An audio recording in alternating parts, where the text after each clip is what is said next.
Bienvenidos a nuestra manifestación consciente.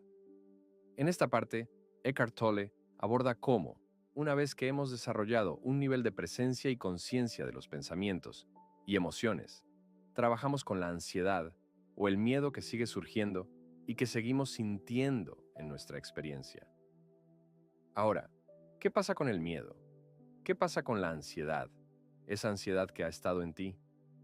Para muchas personas, es como un ruido de fondo en la mayor parte de sus vidas. Un poco de miedo, un poco de ansiedad. Y cuando son desafiados, como ahora, la ansiedad, que es un ruido de fondo distante para algunos, está casi siempre presente, aunque a veces está oculta. Pero de repente se vuelve muy pronunciada, esta ansiedad frente a un desafío. La ansiedad que ya estaba ahí en el fondo. El miedo que ahora surge plenamente y te atrapa. Y ahora te das cuenta del vínculo entre tus procesos de pensamiento y tus emociones. Y te das cuenta de que tus procesos de pensamiento inconscientes, como la preocupación, en realidad alimentan la emoción que llamamos miedo o ansiedad de manera continua. Así que surge un círculo vicioso, y entonces la emoción que sientes, que tiendes a sentir en tu estómago, en esta área aquí, la sientes como una contracción, casi una sensación dolorosa. Dolorosa. Se siente como si estuviera habitando en tu estómago o en el área del plexo solar, pero puede afectar a todo el cuerpo. Todo el cuerpo puede estar tenso, y esto interfiere con el funcionamiento armonioso de tu cuerpo. Así que esta ansiedad debilita tu sistema inmunológico a nivel físico. Incluso la medicina convencional reconoce el hecho de que lo que llaman estrés, que en su mayoría es miedo y ansiedad, debilita mucho tu sistema inmunológico y te hace mucho más susceptible a enfermarte. No significa que si no estás ansioso, nunca te enfermarás, pero eres mucho más susceptible a estar enfermo cuando estás en un estado casi continuo de estrés o ansiedad. Entonces, el miedo, por supuesto, regresa a tu mente y crea más pensamientos temerosos emocionalmente cargados, que no son solo pensamientos temerosos, sino que están cargados emocionalmente, lo que crea aún más de esa emoción. Por eso se llama un círculo vicioso. Los pensamientos temerosos alimentan la emoción temerosa con energía. Como diría un maestro, los pensamientos temerosos vibran a la misma frecuencia que las emociones temerosas, por lo que es un alimento que la emoción desea. Así que, una vez que estás atrapado en pensamientos ansiosos y temerosos, no quieres detenerlos. Bueno, tal vez quieras detenerlos, pero ni siquiera estás allí cuando estás completamente identificado. No quieres que se detengan. Estás atrapado en este círculo vicioso de emoción temerosa. Pensamiento temeroso creando la emoción de miedo. Y la emoción de miedo subiendo de nuevo a tu mente y creando pensamientos temerosos cargados emocionalmente. Y cuando estás en ese estado, no puedes pensar con claridad. Cualquier pensamiento que surja, como ¿qué debo hacer ahora?, es muy poco probable que sea un pensamiento creativo y útil. Cualquier acción que tomes sobre la base de pensamientos temerosos es probable que no sea sabia, no sea efectiva y probablemente sea incorrecta. Conduce a más sufrimiento. De cualquier manera en que interpretes el mundo a través del velo de pensamientos temerosos, será una completa mala interpretación. Pero para ti, cuando te identificas con ellos, es la realidad. Así que lo primero es tomar conciencia de los pensamientos y emociones. Eso significa que la conciencia ha surgido, está ahí. Entonces, una vez que reconoces la futilidad y la naturaleza destructiva de ciertos tipos de pensamiento, eres capaz de soltarlos cada vez más y reemplazarlos, no necesariamente de inmediato, con pensamientos positivos, porque aún tienes una emoción negativa allí. Si reemplazas de inmediato el pensamiento inconsciente temeroso con pensamientos positivos, hay un conflicto entre la emoción que aún está allí, que es el miedo, y los pensamientos que flotan en la superficie. Y sentirás que algo no está bien, porque la emoción te dice que estás en un estado crítico, y tu mente tiene un pensamiento de que todo está bien, la vida es buena, voy a ser abundante. Es poco probable que esto sea efectivo, Así que, nuevamente, reconoce qué tipo de pensamientos pasan por tu mente. Reconoce la futilidad y la naturaleza destructiva de estos tipos de pensamiento. Y luego reemplázalos, no de inmediato con pensamientos positivos, sino con conciencia.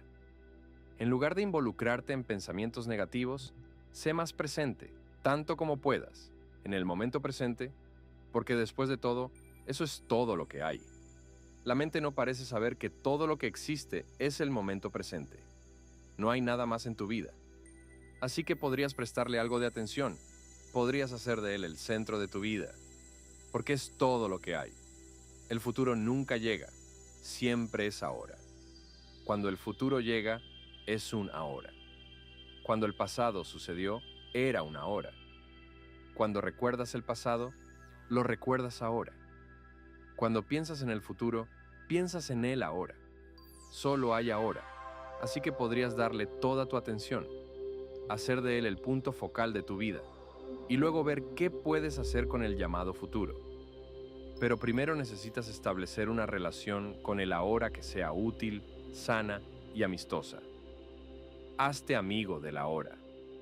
Cuando entras en el ahora, verás que el ahora no es realmente un lugar amenazante la mayor parte del tiempo, excepto cuando hay una emergencia y debes hacer algo de inmediato, algo que amenaza la vida, sea lo que sea.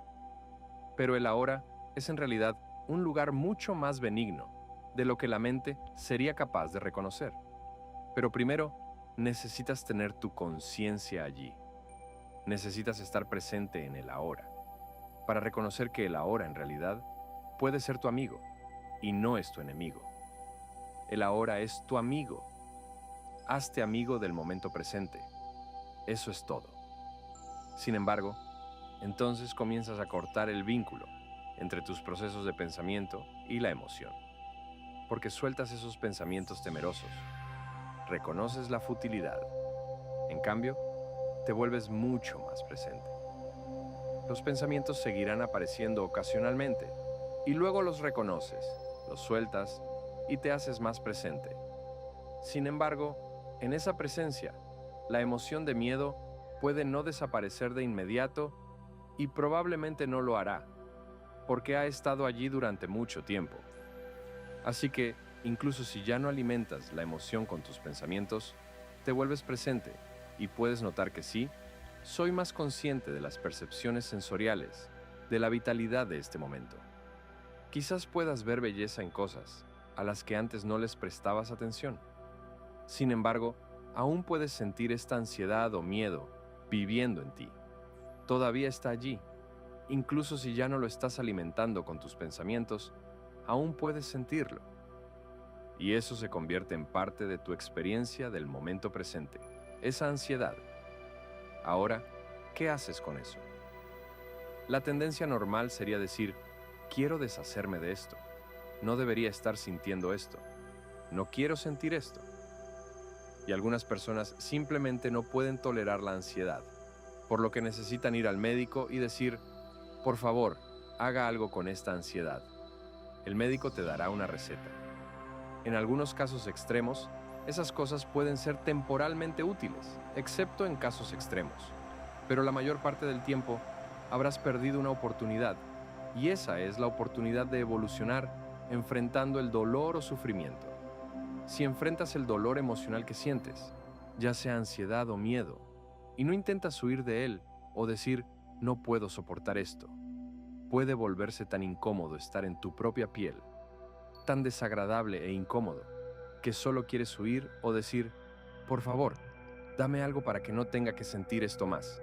Pero en realidad, no ayuda a querer deshacerse de ello, solo crea otra capa de ansiedad o problemas sobre la emoción. Ahora, sugiere un enfoque alternativo. Hacer que la emoción que sientes, que aún vive en ti, sea parte de tu experiencia del momento presente y aceptarla de la misma manera que aceptas la totalidad del momento presente. Es una nueva forma de vivir, una forma muy poderosa de vivir, una forma muy poderosa de conectar con un nivel más profundo de conciencia en ti, de encontrar un poder enorme que reside en ti si puedes aceptar el momento presente tal como es. interna y externamente. Así que no te va a matar. La ansiedad está ahí, pero no te va a matar.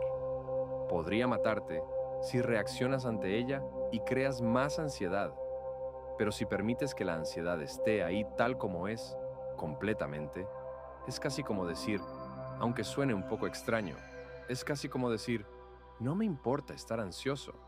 Suena muy paradójico, pero es un experimento muy interesante que puedes hacer. Cualquier forma de infelicidad, por supuesto, alguna infelicidad te dice que algo está mal en tu vida.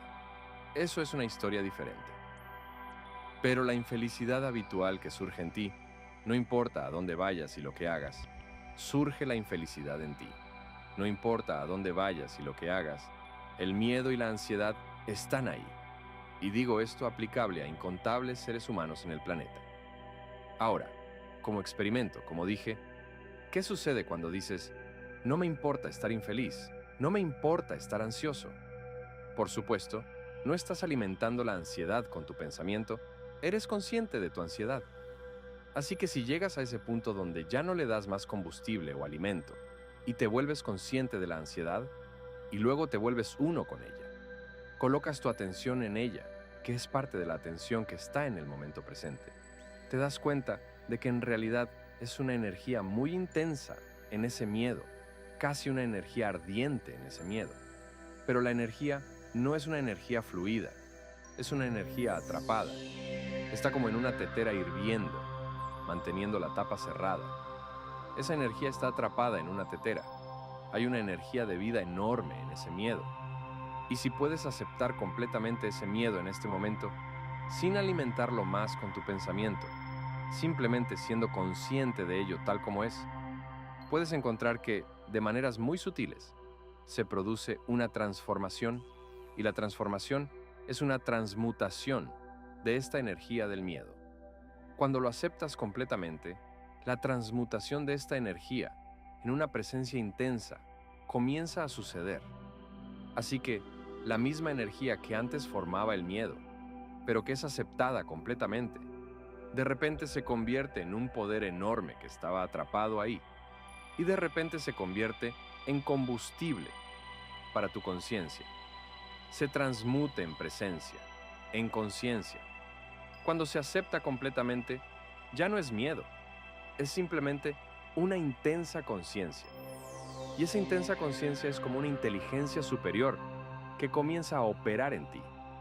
Ya no solo te basas en el condicionamiento de tu mente, hay una presencia intensa ahí.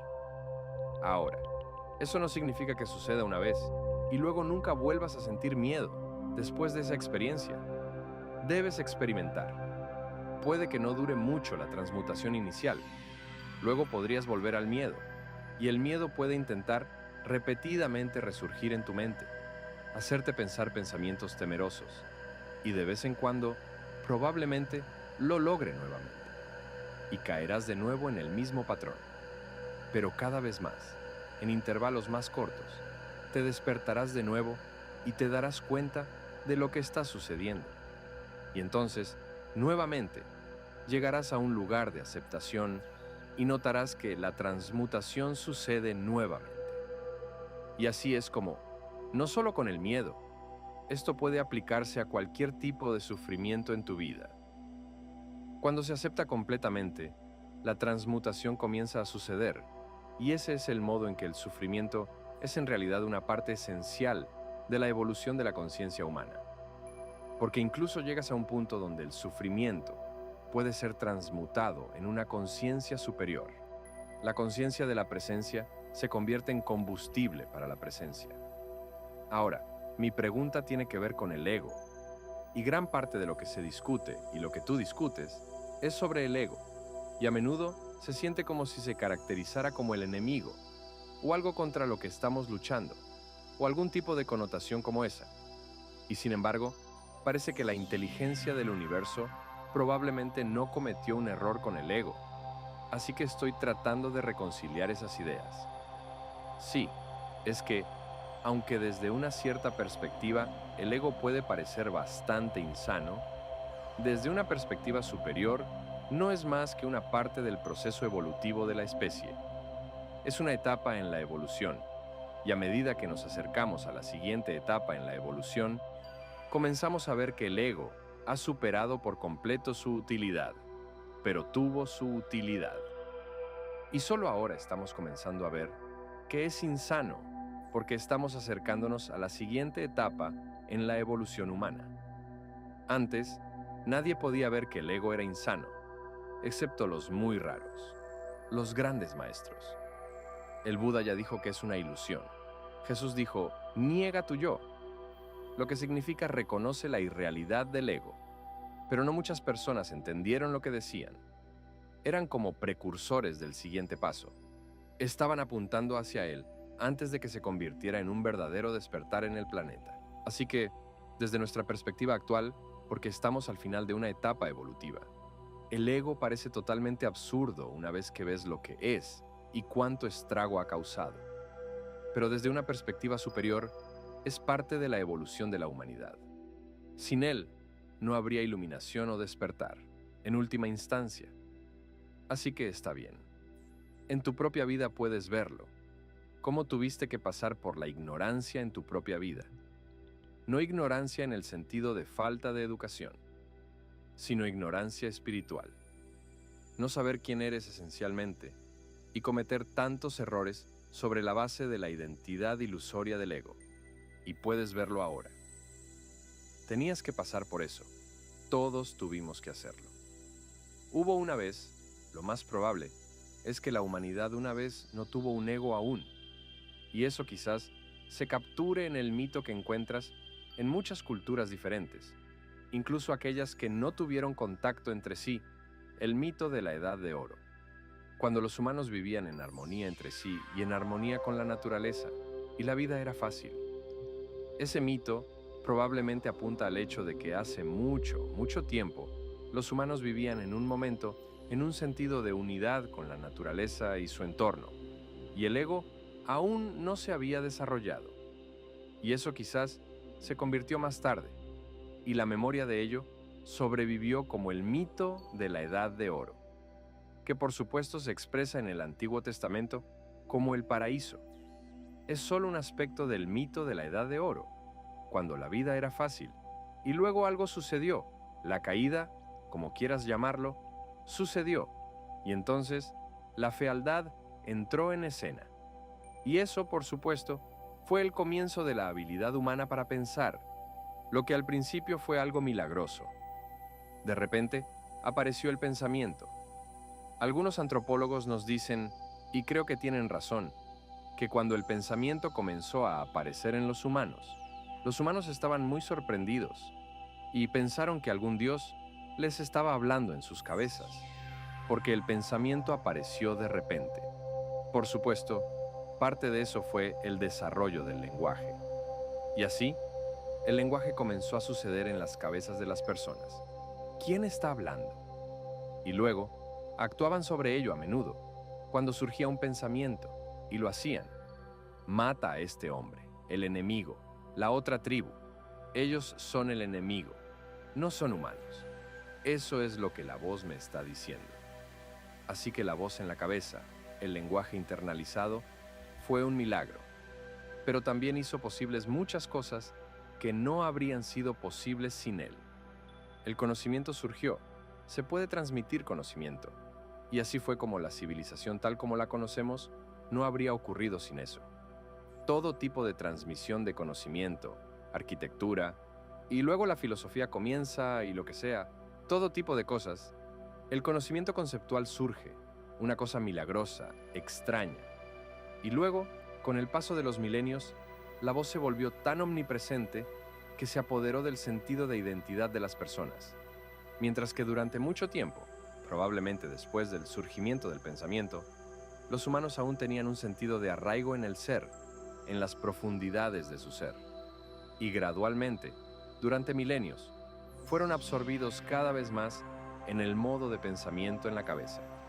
Y entonces, todo su sentido de identidad ya no estaba arraigado en las profundidades de su ser, sino en la voz en la cabeza. Y así fue como ocurrió. Pero hizo posibles muchas cosas. Y ahora el siguiente paso en la evolución es un regreso al estado previo al ego, con la dimensión añadida de conocer conscientemente tu conexión con el uno. Mientras que antes estaban conectados con el uno, sin siquiera saberlo, era un estado natural de conexión. Pero al regresar al estado de ir más allá del ego, ahora regresamos al uno conscientemente. Y ese es el siguiente paso. Así que no es un paso regresivo en algún sentido. Casi podríamos decir que regresamos a la edad de oro, pero con conocimiento. Y eso, por supuesto, se expresa en la antigua parábola de lo que en la Biblia se llama el hijo pródigo. El hijo deja la casa de su padre. Le dice al padre, dame tu herencia. Y el hijo se va a un país lejano, malgasta todas sus riquezas y se queda en la indigencia. Y luego, el mensaje viene del padre. El padre envía un mensajero. Vuelve a casa, vuelve a mí. Y entonces, el hijo comienza a recordar quién es, y luego regresa a la casa del padre. Y como dice la parábola, es amado más profundamente que antes. Hay una mayor profundidad, así que hay una profundidad añadida al regresar. Primero lo pierdes, luego regresas. Nunca lo pierdes completamente, no puedes. De lo contrario no existirías. Pero lo pierdes y luego regresas. Cuando regresas a ello, hay una profundidad añadida de conocimiento, y hacia allí estamos destinados a ir. Y así, una vez que te das cuenta de eso, en realidad estás agradecido con el ego, porque fue parte del viaje. Llegados aquí, ¿acaso no has visto esta otra reflexión de Eckhart Tolle?